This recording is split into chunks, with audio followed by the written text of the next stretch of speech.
ये कहानी है गिरधर नाम के एक सुनार की।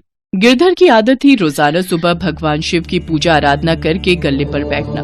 वो भगवान शिव की पूजा तो करता था, पर कभी भी कोई जरूरतमंद गरीब या फिर कोई मांगने वाला भिक्षुक उसकी दुकान पर आए तो वो उसे भगा देता था।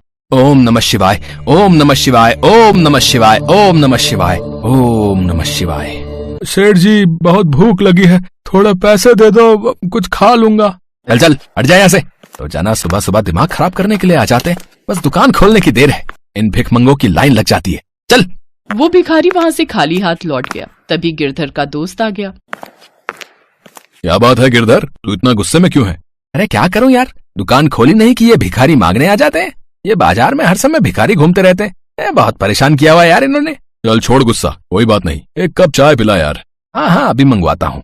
गिरधर अपने दोस्त के लिए चाय मंगवा लेता है। अब भगवान शिव तो भले ही भोले भाले हैं, पर अपने किसी भक्त को गलत राह पर वो नहीं जाने देते। कैलाश पर बैठे वो सारा नजारा देख रहे थे। क्या हुआ भोलेनाथ, आप मंद मंद मुस्कुरा क्यों रहे हैं? देवी पार्वती, वो देखो मेरा भक्त गिरधर, वो मेरी पूजा बहुत मन से करता है, पर वो ये नहीं जानता कि मेरी असली पूजा तो गरीब और बेसहारा लोगों की सहायता करने से है, क्योंकि धरती के प्रत्येक प्राणी में मेरा वास है। अभी कुछ देर पहले ही उसने एक जरूरतमंद को अपने द्वार से खाली हाथ ही लौटा दिया। प्रभु, फिर तो आपको अपने भक्त को सही मार्ग पर लाना ही होगा। देवी पार्वती, मैं गिरधर के द्वार पर अवश्य जाऊंगा। अब वो तो उसे देखना है कि वो मुझे पहचान पाता है या फिर नहीं। भगवान शिव एक भिखारी का भेष बना लेते हैं और गिरधर के पास पहुंचते हैं। गिरधर उस समय दुकान पर भगवान शिव की पूजा ही कर रहा था। हे महादेव, मैं आपकी रोजाना सच्चे मन से पूजा करता हूँ, हमेशा आपका नाम लेता रहता हूँ, फिर भी आप मुझे दर्शन नहीं देते हो प्रभु। प्रभु, मेरी इच्छा है कि आप मुझे दर्शन दो, मैं आपके दर्शन पाना चाहता हूँ प्रभु। ओम नमः शिवाय, ओम नमः शिवाय, ओम नमः शिवाय। बेटा, आज सुबह से कुछ भी नहीं खाया है, थोड़ी मदद कर दो तो मैं कुछ खा लूंगा। लो, फिर आ गया एक और मांगने के लिए। मैं तो सच में परेशान हो गया हूँ। ठीक से थोड़ी देर। कन्हैया, मुझे आपके बैल और खेत फिर से चाहिए। मुझे एक बार फिर खेती करनी है, पर इस बार मेरी शर्त ये है कि मैं खेती नीचे की लूंगा, ऊपर की आप रखना। बताओ मैं क्या बो दूं? ठीक है फिर तो आप बाजरा बो दो। कृष्ण जी के कहने पर शंकर जी ने बाजरा बो दिया और खेती की, उसकी अच्छे से रखवाली की और कुछ ही समय में बहुत अच्छी बाजरे की फसल उगाई।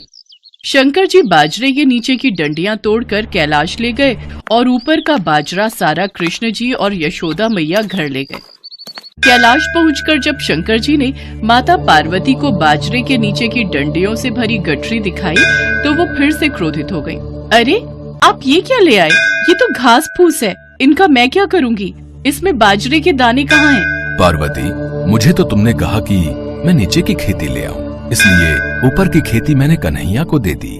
मुझे कुछ नहीं पता, मैं क्या बनाऊं और क्या खिलाऊं। आप एक बार फिर से जाओ और इस बार कन्हैया से कहना कि ऊपर और नीचे दोनों की खेती आप ही रखोगे। ठीक है पार्वती, जैसा तुम कहो, मैं फिर से जाता हूँ। चलो नंदी।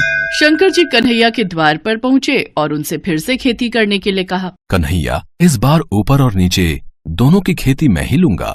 बताओ मुझे क्या बोना है? ठीक है, इसमें मुझे कोई आपत्ति नहीं है। आप इस बार मक्का बोलो। इस बार आप ऊपर और नीचे की खेती ले लेना और जो बचेगा वो मैं रख लूंगा। शंकर जी फिर से खेती करने लगे। कुछ ही समय में मक्का की बहुत अच्छी फसल उगाई। कृष्ण जी यशोदा मैया के साथ मिलकर बीज का हिस्सा यानी कि मक्का तोड़कर घर ले गए और ऊपर और नीचे की फसल भगवान शंकर कैलाश पर्वत पर ले आए। इस बार नंदी और भगवान शंकर बहुत खुश थे कि ऊपर और नीचे की दोनों खेती देखकर माता पार्वती बहुत खुश होंगी। पर जैसे ही उन्होंने माँ पार्वती को खेती की गठरी पकड़ाई, जिसे देखकर माँ पार्वती अपना सिर पकड़कर बैठ गई। अरे, ऊपर और नीचे की फसल तो ले आए, पर इसमें भुट्टा कहाँ है? पार्वती, तुमने ही तो कहा था कि ऊपर की और नीचे की खेती लेकर आऊं, इसलिए मैं ऊपर और नीचे की खेती ही तो लेकर आया हूँ। अब मैं भोला भाला, जैसा तुमने मुझसे कहा मैंने वैसा ही किया। तभी कृष्ण जी आते हैं। माँ पार्वती, भोलेनाथ बिल्कुल उचित कह रहे हैं। भोलेनाथ को तभी तो भक्त भोले बाबा कहते हैं। भोलेनाथ तो भाव के भूखे हैं, प्रेम से जो भी इनको कुछ भी अर्पित करता है वे ग्रहण कर लेते हैं। आप धन्य हैं भोलेनाथ। माँ पार्वती, भोलेनाथ के द्वारा की हुई खेती मैं ले आया हूँ, इसे स्वीकार कीजिए। माँ पार्वती देखती हैं कि भगवान भोलेनाथ ने तो बहुत ही बढ़िया खेती करके आलू, बाजरा और मक्का उगाया था। वो खुशी से फूली नहीं समाती। कुछ भी कहिए स्वामी, पर आपने नंदी और कान्हा के बैल